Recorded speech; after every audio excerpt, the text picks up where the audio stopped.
السلام عليكم.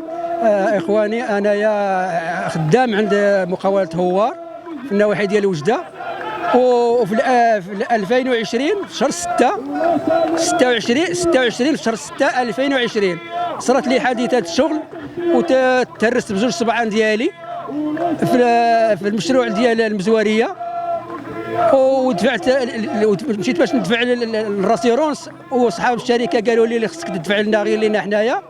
قلت لهم اودي عطيوني هذيك الورقه باش ندفع انايا الراسي ندير المحامي على راسي. قالوا لي لا، ما يمكنش، حنا ندفعوا لك. ومن دفعوا لي دروك ها انت تشوف ها رادات ومازال ما كاين والو. وراني درت المحامي ديالي وراها غاديه القضيه، راها في المحكمه، والنهار 26 في شهر 4 الجاي ان شاء الله عندي مقابله معاهم. وحاجه اخرى عاوتاني، هي هذه واحد العمليه درتها لولدي اربيط عبد السلام. انايا اربيط الطاهر سميتي، يمكن ما ذكرتلكوش السميه في الاول. درت عاوتاني عمليه للولد على المصرانه الزايده، ومن عطيت لهم هذاك الورق ديال راسيرونس لاصحاب السبيطر ديال ياسين اساس. قالوا لي اودي ما عندكش راسيرونس، ما بغاوش يديروا لك هذه الورقه ديال راسيرونس. ونط انايا خلصت 600,000 فرنك فلوس وشي حوايج اخرين، يعني ما دخلوش الراسيرونس. الناس كيعرفوا هذه المسائل ديالهم، وبغيناكم تعذرونا والله يرحم الوالدين. السلام عليكم. وانا غير خدام غير ب 90 درهم في النهار، وانا من 2014 وانا معاه. ودرك ما فهمناش هذا السيد هذا يعني علاش كيقطع لنا الحقوق ديال الراسيرونس ديال التغطيه الصحيه، ولكن ما استفدناش منها. ونطلبوا منكم تعذرونا. حادثة الشغل في 26 شهر 6 في 2020 في منطقة وجدة، طريق قنفودة في المشروع المزوارية. وكنت راكبين في الكاميون، كنا راكبين في الكاميون ديال السلعة ديال الرملة وديال الكياس وكذا. عنده الباب ديالو كتطلع بالريح، كتطلع بالريح وكتسد بالريح. ومن جينا ننزلوا سد عليا الكاميون الباب في الصبعان. ها هي هساتافيكا، هي الاولى عطاو لي فيها الطبيب 21 يوم، الزوجه عطا لي فيها 20 يوم، المجموع 41 يوم. ومن مشينا باش ندفعوا للراسيرونس اكسا، وقالوا لي احنا ندفعوا لك. صحاب الشركه قالوا لي ما يمكنش انت تدفع، حنا ندفعوا لك. قلت لهم اودي عطيوني هذيك الورقه، ما عرفتش كي كيقولوا لها، ما عقلتش عليها. قلت لهم عطيوني ذيك الورقه، انا نتكلف الراسي ندفع وندير المحامي الراسي وكل شيء. قالوا لي لا ما يمكنش.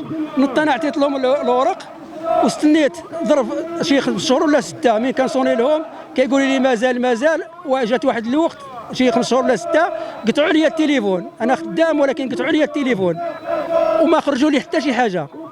ونط انايا اتصلت بواحد السيد في الرباط سميتو، راه معروف في الرباط، محامي. اتصلت به قلت له ولد خالي كيفاش. قال لي صيفط لي الورق ديالك. صيفط له الورق ديالي وحل لي قضيه هنايا في وجده، والقضيه راه في وجده في المحكمه الاسره، محكمه. ودروك رحنا معاهم، ما عرفوا شنو غادي يديروا معنا. وفي 16 الشهر الجاي ان شاء الله عندي المقابله، ونتمناو خير. نعم، ملي كنشتغل مع هوار دخلت معاه في 2001. هذه دوك 23 عام خدمه عندي معاه. ملي دخلت معاه هو في الخدمه باش بالصليب بدا يخلص فيه في 2000، وواحد باقي تخلص فيه اليوم في 2024. السيد ما كنستافدوا معاه لا من صدير مزيان، لا تغطيه، لا سكن لائق في الورش في كنعسوا، لا ماء لا ضوء. الا كانت الشتاء نباتوا نشوفوا، كنخافوا لا تطيح لنا البراكه ويهود لنا الحجر. هو عنده الخدام ما معبروش، عنده الخدام ما معبروش كاع. الصالير ما كاينش. كنخدموا مع 11 ساعه، كيدي معنا نص نهار في النهار، وكيعطينا 80 درهم في النهار، وكيدي معنا نص نهار.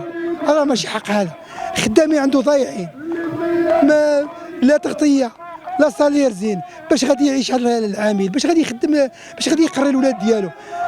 حنا عندنا ولادنا مرض ما كنقدرش باش نداويهم. انا عندي بنت عندها مرض مزمن واقف على عمليه، ما نقدرش، ما كاينش باش غادي نداوي لان الصالير ما كافينيش. ودرك هو من وصل لهذه الحاله هذه، الا ما قدش لهاد العمال يقدر يسرحهم بلاتي هي احسن، يعطيهم حسابهم. ولا باغي يزيد في العمل ما يديرش يدير بلي انه هو وصل لواحد الحاله لانه ما قادش على الخدمه ولا الا ما قادش يسكت الناس، قادر يعطي للناس على الاسره اللي كيستحقوها. راه حنا كنخدموا 11 ساعه وما كنتخلصوش عليها. هادشي راه بزاف. العمال العامل كيعاني عنده هو، مكرفس عنده هو، لا من ناحيه السكن، من ناحيه الماء، لا من ناحيه الضوء، عايش في الخلا، عايش في الخلا. وحنا هما اللي شي اللي كنعيط كيحطونا في الخلا بلا ماء، بلا باش تدوش، بلا ترونسبور. خصك تمشي على انا كندير كوميسيون الخدامه وكنمشي على رجليا كنخلص من جيبي. هادشي ماشي حق. في راه زايد هو بهاد الحلفه ما قادش يعطي الناس حساب تاعهم، لا هي احسن. سرح الناس. السلام عليكم.